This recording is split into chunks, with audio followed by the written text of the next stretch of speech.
Meghan fuming in jealousy. Experts unstintingly praise Anne's elegant style but laugh at Meghan. Royal fans, before we start, please subscribe to my channel and click the bell icon. Princess Anne and her husband, Timothy Lawrence, live in one of the royal family's impressive properties, Gatcombe Park, in Gloucestershire. What is it like inside? The Queen owns a variety of royal estates across the country, including Gatcombe Park.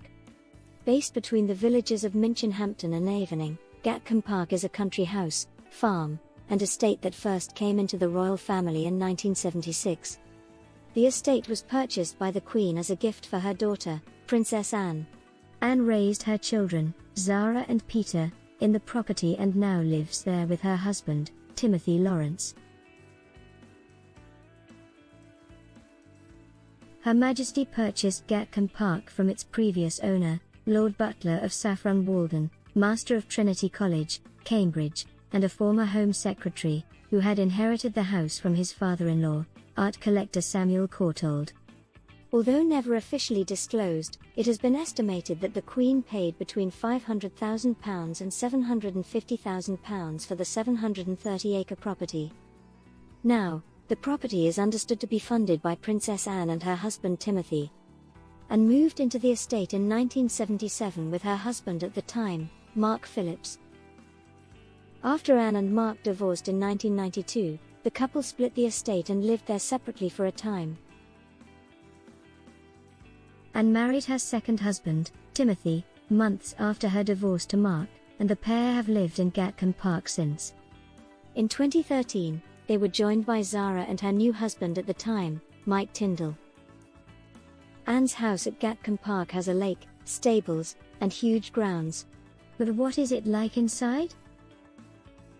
The royal family have posted rare photos of the inside of the house over the years, giving royal fans a glimpse of its interior design. Anne seems to be a fan of maximalism and vintage trends as rooms are filled with ornaments, patterned cushions, velvet, gold frames, and lots of photographs.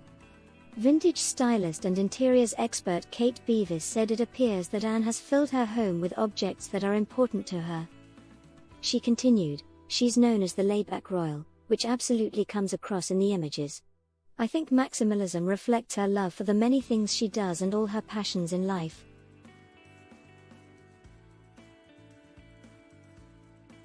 Maximalism isn't about tons of stuff, it is about having stuff that holds meaning and not being afraid to just be expressive, and that definitely reflects her as a person.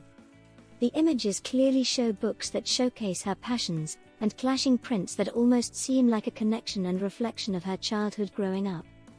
It seems like she is a collector of pieces that hold meaning to her, as everything has its place.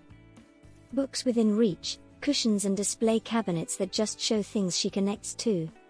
To add the maximalism trend into your own home, Kate advised, to make homes more maximalist, it's about adding in dimensions. Layering of textures and pieces that build up a story. I think one thing often forgotten with maximalism is that it all connects and links through an element. To really get a maximalist vibe, it isn't about just a load of stuff. It's about the things that mean something. A statement piece clashed with colors and prints, but they all tie into a story or theme. As for the vintage feel of the house's interior, Kate added, "Vintage will always have its time and it has absolutely grown and developed over the years. I never feel vintage really comes and goes, because if you love vintage then it is always present. And definitely has pieces in there that look inherited or hold meaning, and that is the key aspect with vintage. I guess she could be seen as a trendsetter in some elements, but in an effortless way. People can absolutely find inspiration here." Thanks for watching. Please share your thoughts in the comment. Thanks.